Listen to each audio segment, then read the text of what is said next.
আপনারা জানেন যে 2009 সালে পিলখানায় বিডিআরকে হত্যাযজ্ঞ ঘটেছে।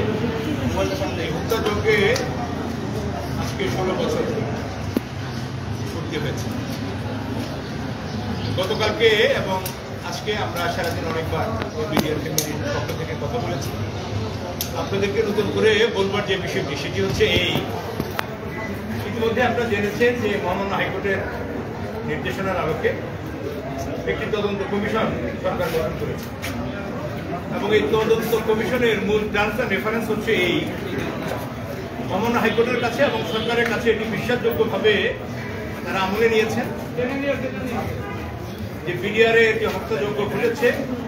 এই হত্যাযজ্ঞে যারা কুশীলব, যারা ষড়যন্ত্রকারী, যারা প্ল্যানার,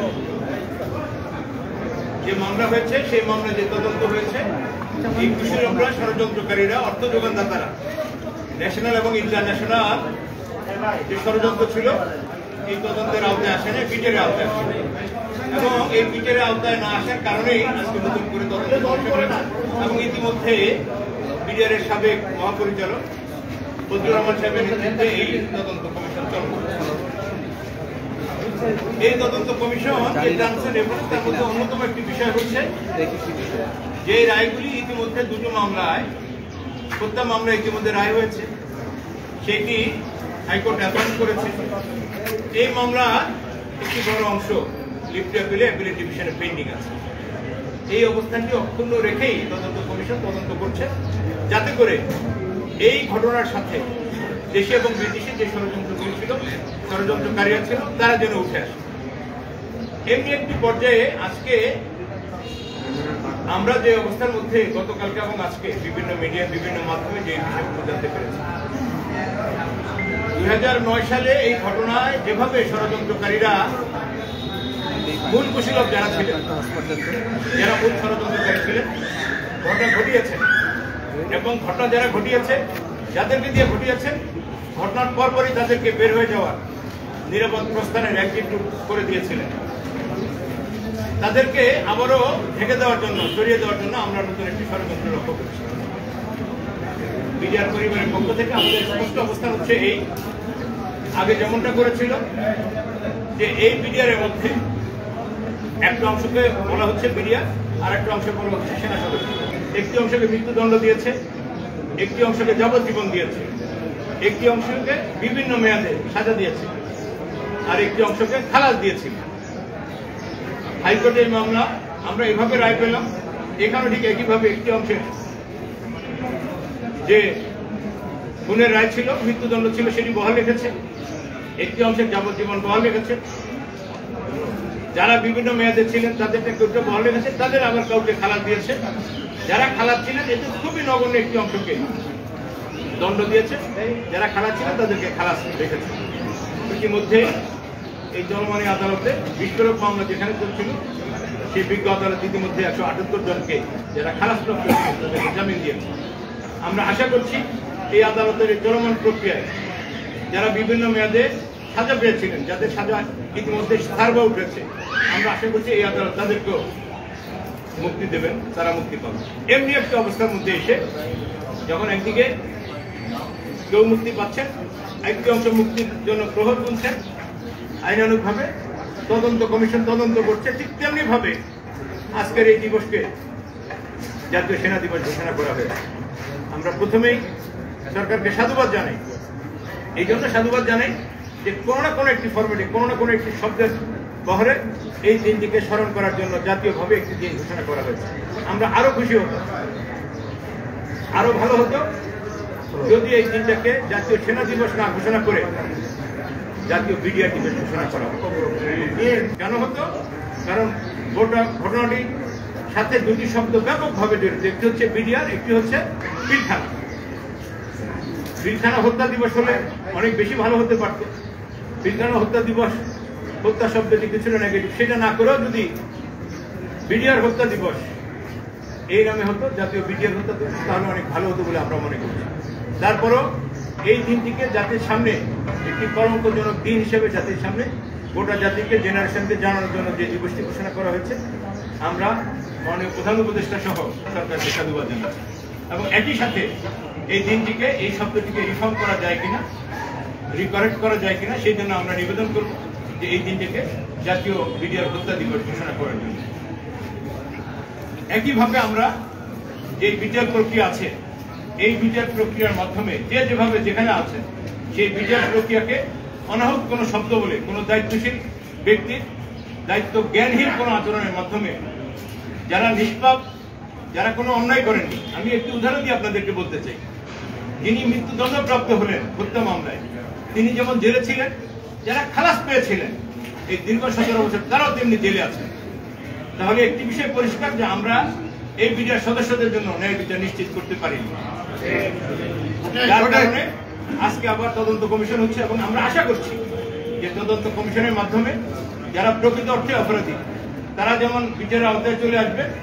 এখানেও যদি এই 850 জন আসামির মধ্যে যদি কেউ ঘটনার সাথে তদন্ত কমিশনে যাদের নাম চলে আসে, দে উইল ফেস ট্রায়াল, তারাও বিচার করবে। আমরা কাউকে মনে করছি না তদন্ত কমিশনের রিপোর্টের আগে কোনো অযাচিত মন্তব্যের মাধ্যমে তদন্ত কমিশনকে প্রভাবিত করা, অথবা যে বিচার প্রক্রিয়া এখন চলছে এই বিচার প্রক্রিয়া অযাচিত হস্তক্ষেপ তারা করবেন না। দায়িত্বশীল অবস্থান থেকে এটা বিডিআর পরিবারের পক্ষ থেকে এই মামলার সাথে সংশ্লিষ্ট একজন আইনজীবী হিসেবে আমাদের গোটা জাতির মাধ্যমে সংশ্লিষ্ট ব্যক্তিদের কাছে এই দাবিটি থাকবে। এই বিডিআর হত্যাকাণ্ড বিষয়ে যে প্ল্যাটফর্ম পরে গঠিত হয়েছে জাস্টিস ফর বিডিআর, সেখানে একজন সংগঠক হিসেবে কাজ করছি এবং শুরু থেকে আজকে 2 মাস যাবত যে আন্দোলন অতিবাহিত হচ্ছে শুরু থেকে এর সাথে আছি। আমার বিষয় থেকে, আমার জায়গা থেকে আমি একটি বিষয়ে সুস্পষ্টভাবে জানিয়ে দিতে চাচ্ছি। বিভিন্ন মহল বিভিন্নভাবে ডিভাইড অ্যান্ড রুলের মাধ্যমে বিডিআর এবং সেনা একটা বিভক্তি সৃষ্টি করে এই আন্দোলন যাতে ঠিকভাবে সফল না হতে পারে এবং একই সাথে সুস্পষ্ট বিচার যাতে না হতে পারে এবং তদন্ত কমিটিকে বিভিন্নভাবে প্রভাবিত করার চেষ্টা করে থাকতে পারে, সেই দৃষ্টি থেকে আমরা স্পষ্টভাবে এটা জানিয়ে দিতে চাই যে কোনোভাবে সেটি আমরা হতে দিব না এবং আমরা যতদিন পর্যন্ত এই সুষ্ঠু তদন্তের মাধ্যমে বিচার প্রক্রিয়া নিশ্চিত না হবে ততদিন পর্যন্ত আমরা আমাদের আন্দোলন চলমান রাখবো। এবং একই সাথে এইটিও বলতে চাচ্ছি, আপনারা জানেন যে বিচারিক প্রক্রিয়ায় পূর্ববর্তী সময়ে যে ধরনের বিচার সংঘটিত হয়েছিল সেখানে আমরা স্পষ্টভাবে আমাদের জায়গা থেকে একটি সন্দেহ প্রকাশ করেছি এবং যার নিমিত্তে পরবর্তী সময়ে স্বাধীন তদন্ত কমিশন গঠন করা হয়েছে। তো সেই দৃষ্টিতে আমরা চাচ্ছি স্বাধীন তদন্ত কমিশনকে এমনভাবে বা এমন কোনো উক্তি যাতে না প্রকাশ করা হয় যাতে এরা প্রভাবিত হয় এবং একই সাথে তাদের কোনো কাজে যাতে কোনোভাবে হস্তক্ষেপ না করা হয়। এই বিডিআর রিলেটেড ইস্যুতে সম্পূর্ণভাবে কার্যপরিধির মধ্যে, স্বাধীন তদন্ত কমিশনের কার্যপরিধির মধ্যে সম্পূর্ণ বিষয়গুলোকে নিয়ে এসে যাতে পর্যালোচনা করা হয় সেদিকে স্পষ্টভাবে নজরদারি করতে হবে এবং আমরা স্বরাষ্ট্র উপদেষ্টা বরাবর একটি লিখিত একটি স্মারকলিপি প্রদান করেছি এবং সেখানে এই বিষয়গুলো আমরা স্পষ্টভাবে উল্লেখ করেছি। তো আমাদের সবার উদ্দেশ্যে একটি বক্তব্য থাকবে, স্বাধীন তদন্ত কমিশনের পূর্ব পর্যন্ত আমরা সবাই ধৈর্য ধরে আছি এবং এখানে কোনো ধরনের কোনো হস্তক্ষেপ আমরা কামনা করছি না। ধন্যবাদ সবাইকে। আমি স্বাধীনতা আন্দোলনে একটু আগে মনে করেছিলেন যে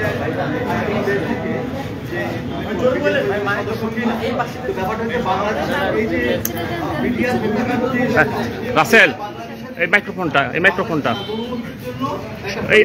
এইটা সরাও একটু। হত্যাকাণ্ডটা এটা বাংলাদেশের মানুষ মনে করে বড় ঝুঁকি ছিল এবং তার পরবর্তীতে বিগত 15 বছর যে শাসন দেখেছেন, যে শোষণ দেখেছেন, যে আবেদনী দেখছেন, সেটা আসলে এই বিডিআর হত্যাকাণ্ডটার পরবর্তী ড্রট। তো এই জায়গা থেকে আমরা বলতে চাই যে এটা সারা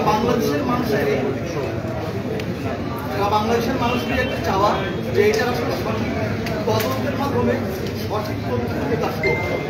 কেউ দায়িত্বশীল জায়গা থেকে এটাকে একটু অন্যভাবে দেখতে চেয়েছে, কিন্তু বাংলাদেশের 99% মানুষ মনে করে যে এই হত্যাকাণ্ডটা একটা ষড়যন্ত্র ছিল এবং আগ্রাসী শক্তির হস্তক্ষেপ ছিল এখানে এবং এর ধারাবাহিকতাও আমরা দেখতে পাই এবং এখানে সেনা সদস্য বা বিডিআর করে এটাকে আলাদা করে দেওয়ার কোনো সুযোগ নেই। আমরা যেটা খেয়াল করেছি যে এটাই বাস্তব যে বিডিআর এখানে যারা সেনা থেকে রিক্রুট হয়েছিল তারা বিডিআর সদস্য, বিডিআর অফিসার ছিল। আর আরেকটা ব্যাপার হলো যে আমাদের দেশের সার্বভৌমত্বের মূল শক্তি হল বাংলাদেশের সেনাবাহিনী এবং সেই সেনাবাহিনীর জায়গা থেকে কেউ যদি এই মানুষের যে দাবি এবং চাওয়া, যারা চাইছে কোনো তদন্ত এবং সঠিক সত্যটা বেরিয়ে আসুক, সেই জায়গায় যদি কেউ ইট এবং বাটের বিষয়টাকে নিয়ে আসে এবং সরাসরি সেখানে দায়টা চাপিয়ে দিতে চায়, তবে আমরা মনে করি এটা ভুল হবে।